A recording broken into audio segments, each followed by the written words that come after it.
Welcome back to Inherited Dawn, a One Piece podcast. We are breaking down Chapter 17 today, titled Level. And Robin, the levels to the history we are about to uncover in this chapter are absolutely staggering. It's true. A simple comment about a straw hat at the very end just blew the doors off the history of this world. What we thought was a straightforward pirate fight just became something much, much bigger. We often talk about how Oda plants seeds that will bloom hundreds of chapters later, but this might be the very first time we see a seed from chapter 1 connect to a completely unexpected character. It's breathtaking, really. Exactly. We are talking a direct connection to a certain red-haired man, and we all know who that is. If you want to be here as we connect all these dots Oda is laying down, make sure you're following the show. It's like deciphering a poneglyph. You don't want to miss a single piece of the story. It's a super construction job, and we're here to show you all the blueprints. A very good way to put it. Let's get into it, because the chapter opens right in the middle of the action. No time wasted, no recap panel. We are immediately thrown back into the chaos. Right where we left off. Zoro is facing down Cabaji the Acrobat, and he is not looking good. I mean, we gotta paint the picture here. This isn't just a scratch. He stabbed himself clean through the side. The wound is gaping, he's pale, and he's visibly unsteady on his feet. By all rights, he should be on the ground, but he's standing, swords drawn. And the contrast with Luffy is immediate and so telling of their dynamic. Luffy doesn't see the blood. He doesn't see the injury as a detriment. He sees his swordsman, his first recruit, standing up to a challenge. So he's on the sidelines, hands cupped around his mouth, cheering him on like it's a sports festival. There's such a purity to his belief in his friends. He doesn't doubt for a second that Zoro can handle this. It's that absolute, unshakable faith a captain needs to have in his crew. He's not worried about the how, he just knows the who. And he knows Zoro is the kind of guy who gets it done. It's the same energy as when he first saw him tied to that post. He saw the spirit of the man, not the direness of the situation. While Nami, ever the pragmatist, is having the exact opposite reaction. She's looking at Zoro and seeing a rapidly depreciating asset. She points out that he looks like he's about to collapse at any second. She sees the liability, not the warrior's spirit. Her life experience has taught her that relying on someone in that condition is a fool's errand. For her, survival is a numbers game, and Zoro's numbers are looking very bad. But Zoro's spirit is all that matters here. He doesn't just grit his teeth and fight. He makes a declaration. He swears right then and there that he will not be defeated by another swordsman. You can feel the weight of that promise. This isn't just about winning a fight. It's about who he is and what he's capable of. He has to know if his dream is even possible. It's a promise born from a lifetime of training and one singular goal. So this fight with Cabaji becomes a crucial test. It's not about whether Cabaji is strong. It's about whether Zoro is worthy. Can he uphold this vow even when he is severely handicapped? Exactly. This isn't just about beating Cabaji. It's about reaffirming his entire dream. It's about proving to himself that the promise he made to Luffy, the promise he made to Kuina, wasn't just empty talk. He has to win, not for the crew, but for his own soul. And Cabaji, like so many villains in this story, fundamentally misreads the room. He tries to get in his head, to use psychological warfare. He tells Zoro he can just use his wounds as an excuse when he loses. He's offering him an exit, a way to save face. You were hurt, it wasn't a fair fight. He thinks he's being clever, offering a poison pill of an excuse. He fundamentally misunderstands what kind of man Roronoa Zoro is. He's offering him an easy way out. He's giving him the coward's path, a way to retreat from the consequences of defeat. And Zoro's response is just ice cold. He basically says if he loses in this condition, then he was never going to become the world's greatest swordsman anyway. There's no room for excuses on the path he's chosen. The self-accountability is absolute. It's a philosophy that will come to define the core members of this crew. He's not testing his opponent here. He's testing himself. He's forging his own spirit in the fires of this battle. If his will isn't strong enough to overcome a physical handicap against an opponent of this caliber, then his dream is nothing but a fantasy. It's a question of his own worthiness. It's just, man, it gives you chills. This isn't a shonen protagonist saying, I'll do my best. This is a man putting his entire existence on the line and saying, if I fail, I deserve to. That's a whole different level of commitment. While this monumentally intense battle of wills is going on, a completely different kind of battle is being planned on the sidelines. Nami is playing a completely different game. Oh yeah, she is not caught up in the honor and glory of it all. She sees two idiots locked in a duel and a buffoon of a captain completely mesmerized by it. And what does that spell for Nami? Opportunity. She pulls Luffy aside while Buggy and Cabaji are distracted. She lays out her plan. She's going to use the fight as a cover to go steal Buggy's treasure from a nearby warehouse. Her mind is always working, always calculating the angles. She correctly identifies that the fight is the perfect diversion. Classic Nami. She sees an opportunity and she takes it. Her mind is on the money at this point in the story, and that track is paved with gold. You have to respect the hustle, even if it's a little cold-blooded. And she's smart about it. She's not just a greedy thief, she's an intelligent one. She correctly deduces that the Grand Line Map, the thing of real value to a navigator, is probably still on Buggy. He wouldn't leave something that important in a warehouse. The rest is just cash. Berries she can escape with. She's already triaging the loot. The coldest part is her exit strategy, though. It's a gut punch if you're rooting for the crew to come together. She tells Luffy she's leaving whether they win or lose. This isn't a team effort for her. This is a heist. Luffy and Zoro are just the noisy distraction she needed. It's pure survivor's logic. You can't even be mad at her, really. We don't know her story yet, but you can feel the weight of it in moments like this. Whatever she's been through, it has taught her to never, ever rely on anyone but herself. Exactly. She has a mission that's more important to her than anything else, and her loyalty is to that mission, not to them. She's not part of the crew yet, not in her heart. She's a co-belligerent, nothing more. Her emotional walls are 1,000 feet high. It's just, man, it gives you chills. This makes her future growth even more appreciated. Seeing her start from this place of pure self-interest, this transactional worldview, makes her eventual loyalty and love for the Straw Hats that much more powerful and earned. Right now, she's a lone agent, and she's about to make off with the cash. For now. Meanwhile, the fight she's using as a distraction rages on, and Cabaji, feeling that Zoro is on the ropes, decides it's time for his grand finale. His best trick, and man is it extra. This is peak East Boo villain showmanship. He doesn't just attack, he starts launching these big sharpened spinning tops at Zoro. Then he rides his unicycle straight up a building, defying gravity, all while pulling off these wild circus tricks. It's a very impressive circus act. One has to wonder how much of his training was dedicated to swordsmanship versus pure performance. He seems to prioritize the flash over the substance. That's his whole deal. He's an acrobat first, a swordsman second. So he leaps from the top of the building, sword pointed down, aiming for a finishing blow from above.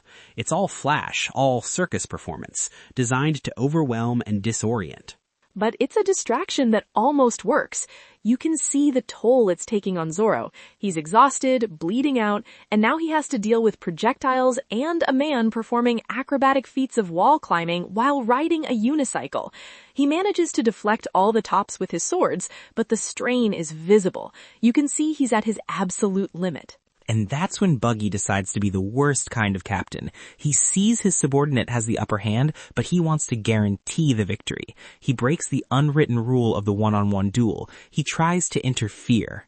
It's such a telling moment for his character. He has no concept of honor. For him, a fight is about winning, period. The method is irrelevant. He uses his chop-chop powers, sending his disembodied hand flying across the field to grab hold of Zoro, to stop him from dodging Cabaji's finishing blow. It's a cheap shot, the cheapest of cheap shots. It's a cheap shot aimed right where Zoro is most vulnerable. But our captain was watching. Luffy wasn't just cheering mindlessly. He was paying attention. He sees it happening, and with zero hesitation, he just stomps right on Buggy's disembodied hand. The sound effect in the manga, man, the crunch, you can feel it. Buggy recoils in pain, screaming about his hand from across the battlefield. And Luffy's expression isn't angry or panicked. It's just this calm, determined look. He just looks at Buggy and says he shouldn't interfere with Zoro's fight. That's it right there. That is a captain protecting his crewmates' honor. It's not about winning at any cost. It's not about making the fight easier for Zoro. It's about respecting the battle itself. Luffy understands that this is Zoro's fight to win or lose on his own terms. He's not going to let anyone taint that victory or that defeat. It establishes a code for the crew this early on. It's a foundational moment for the Straw Hat Pirates. They believe in the integrity of a duel. There's a certain kind of honor among them, even if they are pirates. This single action separates them from the Buggies of the world. It shows that Luffy's crew will be built on respect, not just power. I love to see it. That's my captain, protecting the meaning of the fight itself. Super. Cabaji doesn't care, though. He's in midair, committed to the attack. Even without his captain's dishonorable help, he continues his descent. He's all in.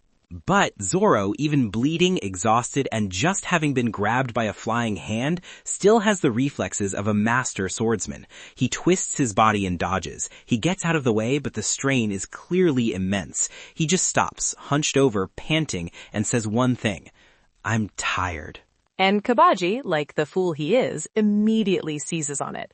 His face lights up with glee. He thinks it's a confession of weakness. He starts laughing, gloating, insulting Zoro, saying of course he's tired, he's about to die. He thinks he has finally broken his spirit. He believes he has won the battle of wills. He couldn't be more wrong. He is so wrong. While Cabaji is mid-insult, just running his mouth, Zoro just casually, almost lazily, reaches out and yanks the unicycle out from under him. Cabaji goes flying, landing flat on his back with a thud. The sudden shift from gloating to utter confusion on his face is priceless. And then Zoro, still hunched over, finishes his sentence. He completes the thought. The coldest line in East Blue. I'm tired. Of fighting an opponent with such pitiful skills. Bro, the absolute disrespect. The sheer, unadulterated ownage. It wasn't the pain tiring him out. It wasn't the blood loss. It was the sheer mind-numbing boredom of having to deal with the showboating clown. He was never in danger of being outskilled. The only danger was him bleeding out before he could be bothered to end the fight. The entire battle, Cabaji thought they were on the same level, or that he even had an advantage. But Zoro is telling him, no, we are not the same. You are so far beneath me that engaging you is physically exhausting. It's the ultimate power move. He wasn't tired from the fight, he was tired of the fight. Cabaji gets up, absolutely furious now. His pride is shattered. He tries one last desperate, angry strike, but it's too late. The game is over. Zoro just squares up, swords ready, and unleashes Onigiri. Demon Slash, a three-sword style technique. It's the first time we see him use a named attack since his fight with the Meow Band brothers, and here it feels so much more significant. It's an execution. The battle is over in a single decisive instant. Cabaji falls defeated, a clean slice across his chest, and as he's going down, his last words in the fight are that it's shameful to be defeated by a common thief. He has no idea who he just fought. He thinks he lost to some random thug who happened to be good with a sword. He has no concept of the ambition that just cut him down. To him, Zoro is just an obstacle in his captain's way. To Zoro, Cabaji was just a footnote, a necessary but irritating trial on his path to becoming the world's greatest. They were fighting in the same space, but for different reasons, and on different spiritual levels. And as soon as it's over, the adrenaline wears off. Zoro's body finally gives out. He collapses to his knees and then falls forward. But before he gets one more thing out, he looks at Luffy, who is now walking towards the center of the battlefield. It's a powerful panel. Zoro on the ground looking up at his captain. He tells Luffy that he is a pirate now, and then he says he's going to sleep. That felt like a turning point, a real commitment. He's not a bounty hunter anymore. He's not just helping out because Luffy freed him. He has fought for this crew, bled for this crew, and now he's claiming the title. He's part of this crew, part of Luffy's journey, by his own declaration. And the trust in that moment is profound. To just fall unconscious on an active battlefield, surrounded by enemies, and trust that your captain has it covered.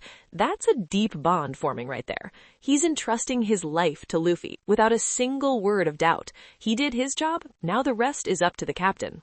Luffy's response is perfect, so calm, so simple. He just promises Zoro that he'll finish things. It's not a question, it's not a boast, it's a statement of fact, the quiet confidence of a true leader.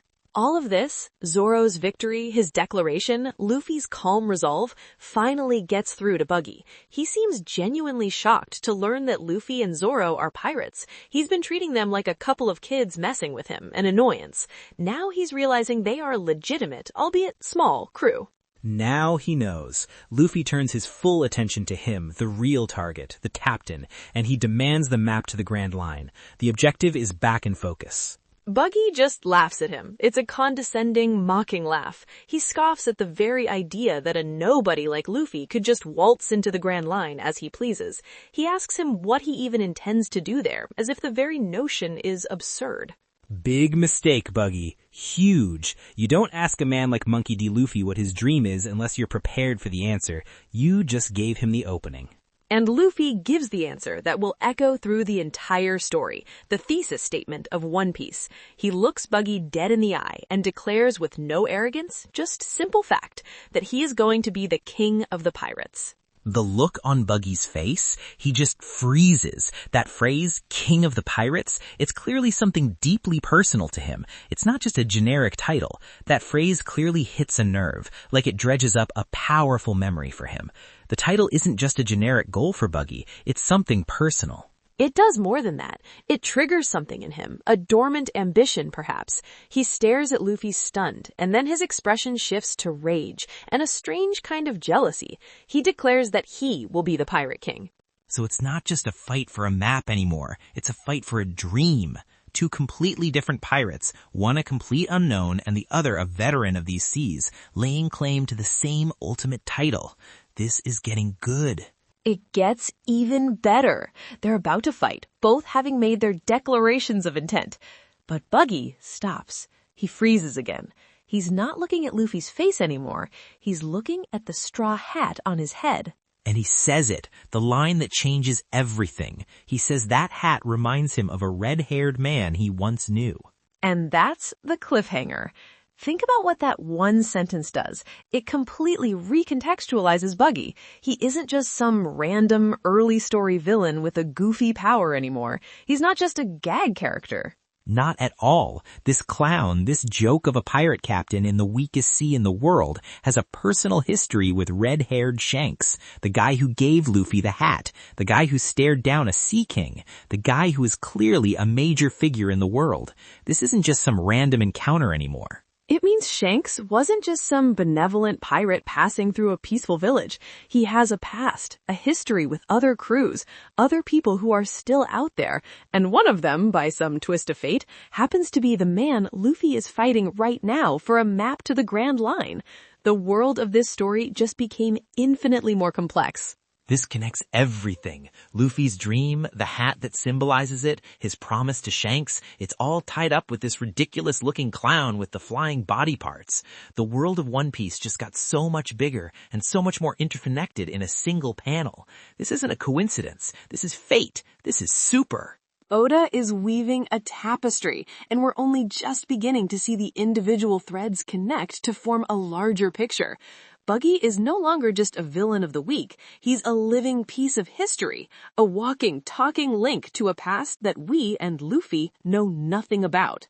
I cannot wait to see what he says next. This changes everything about this fight, about Buggy, about Shanks, about the hat, everything. That reveal is one of the biggest yet, and it's only chapter 17. It really sets the stage for how interconnected this world is going to be. It makes you wonder what their history is. Were they friends, rivals, crewmates? I guess we'll have to wait and see. Okay, predictions for chapter 18. I'll go first. Prediction 1. The next chapter opens with a full flashback. I'm not talking a single panel. I'm talking multiple pages of Buggy and a younger two-armed Shanks together on a ship. I feel like Oda's not going to just drop that kind of bomb and walk away. He's going to give us the context right away to show us how high the stakes just got. Interesting.